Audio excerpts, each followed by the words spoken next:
네, 이번 두 번째 인터뷰는 급변하는 국제 정세 속에서 우리 경제, 우리가 나아갈 길을 모색하는 시간 마련했습니다.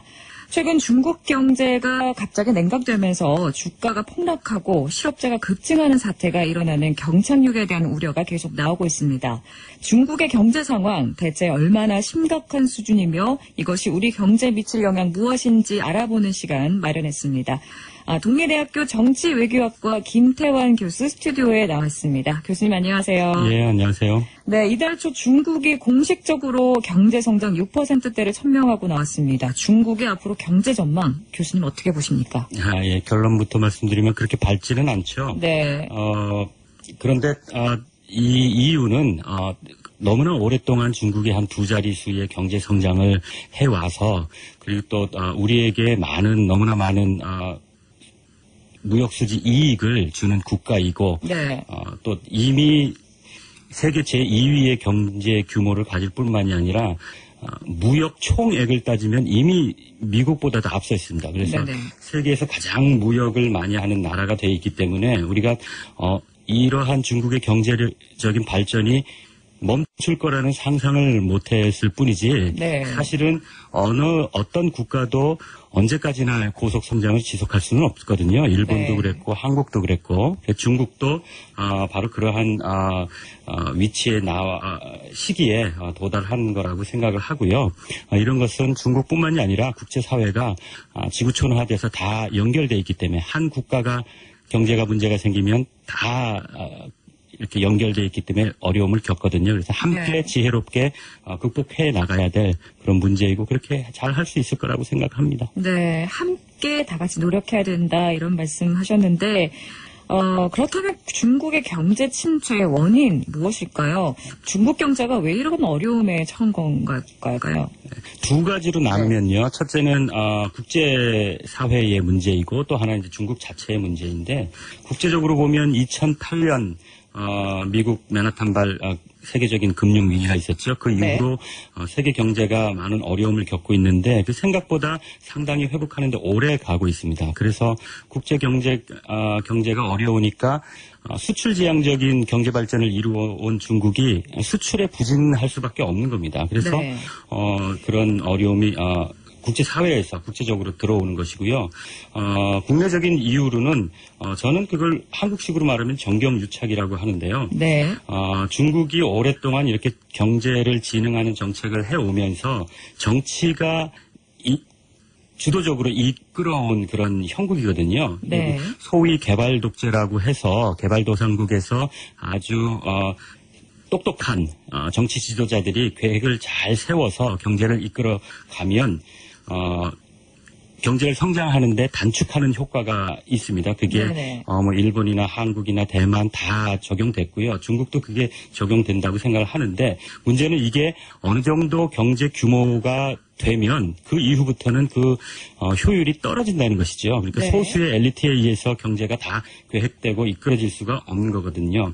근데 중국은 우리가 간과하기 쉬운 것이 사실은 49년 건국 이후에 거의 70년 가까운 세월 동안에 일당 독재를 유지하는 국가거든요. 그래서 우리가 생각하는 상상 이상의 정경유착이 심합니다. 그래서 중국에서 이윤을 남기는 대부분의 기업들의 대부분이 국영 기업이거나 아니면 국가로부터 자유로울 수 없는 거죠. 그래서 이윤을 남긴다 해도 거기에서 오는 비효율이 엄청나고요. 그래서 이런 부분들이 종합적으로 중국의 경제의 어려움을 끌어내는 것이 아닌가 그렇게 생각을 합니다. 네, 중국의 정치 문제 때문에 경제 어려움까지 걱정이 된다 이런 말씀하셨는데 구체적으로 어떤 의미인가요?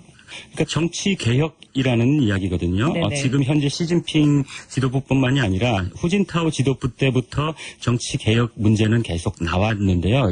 그때부터 벌써 정치가 경제 성장을 발목 잡는 그런 것들을 지도부에서도 인식을 했다는 것이죠. 그런데 문제는 일당 독재를 하고 있는 공산당이 정권을 내놓을 의지가 없고 그렇게 할 수 없기 때문에 정치 개혁을 하더라도 거기에 한계에 봉착할 수밖에 없는 거고 그것이 바로 시진핑 정부 출범 이후에 아주 강하게 부패 척결을 위해서 힘을 기울였음에도 불구하고 결국은 거기에서도 한계가 있는 것이거든요. 예를 들면 알면서도 해결을 못하는 그런 한계. 1989년 천안문 사태가 바로 그런 정치 개혁의 한계를 나타내는 거라고 생각을 하고요. 시진핑의 네. 부패와의 전쟁도 최근 들어서는 좀 뜸하죠. 언제까지나 부패와의 전쟁을 할 수가 없거든요. 왜냐하면 근본적으로 공산당과 경제가 연결되어 있기 때문에 끝까지 가면 결국 공산당이 물러나야 하는 그런 형국입니다. 그래서 한계를 가지고 있다는 거. 그 정치 개혁 문제.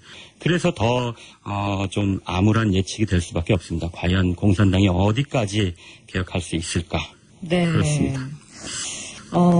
교수님 말씀 듣다 보니까 좀 비관적으로 들리는 것 같은데요. 중국이 경제 침체를 잘 극복하지 못하면 국제사회는 물론 우리나라 경제에도 악영향이 미칠 텐데 어떤 해결 방법이 없을까요? 그러니까 또 우리가 볼 때 너무 이렇게 감정적으로 보지 않아도 괜찮을 거는 팩트니까요. 이게 또 중국 경제가 어렵다고 해서 중국 혼자서 해결할 수 있는 것들은 아니고요. 중국 경제가 잘 될 때도 국제사회가 같이 도와주었기 때문에 잘 되었던 것이고요. 우리나라도 마찬가지입니다. 지구촌에서 국제 경제라는 것은 다 연결되어 있기 때문에 한 국가만 잘 되고 이웃 국가는 못 되고 그런 법은 없습니다. 네. 이웃 국가와 내가 개인도 마찬가지지만 같이 잘 돼야 하는 것이 경제입니다. 그래서 중국 경제의 어려움도 국제사회가 같이 나서서 해결의 방책을 강구하고 있다고 저는 생각하는데요. 네. 그렇다면 그중에서 국제사회에서 가장 강대국이라고 하고 영향력 있다고 할 수 있는 미국이 가만히 있지 않거든요. 그래서 네. 미국이 바로 중국을 국제사회에 불러들여서 경제적 성장을 이루게 한 바로 장본인이기 때문에 미국이 잘 가이드할 거라고 생각합니다. 사실 미국이 중국의 경제 발전을 위해서 WTO에 가입하는데 아주 직접적으로 많이 이렇게 도움을 주었고요. 또 경제 발전할 때 미국 내수 시장을 중국에 내주어서 중국이 수출을 많이 할 수 있게 했었고요. 네. 우리가 작년에 IMF SDR 그 바스킷의 위안화가 포함돼 가지고 중국의 어떤 금융이 드디어 미국을 능가하는 게 아닌가 그런 얘기도 하고 좀 걱정도 있고 또 여러 가지 생각이 있었는데 사실은 미국이 그것을 허용한 것이고 미국이 가이드한 것이거든요. 이미 네. 작년에 오바마 시진핑이 워싱턴에서 정상회담을 할 때 다 합의를 했던 부분입니다. 그러니까 네.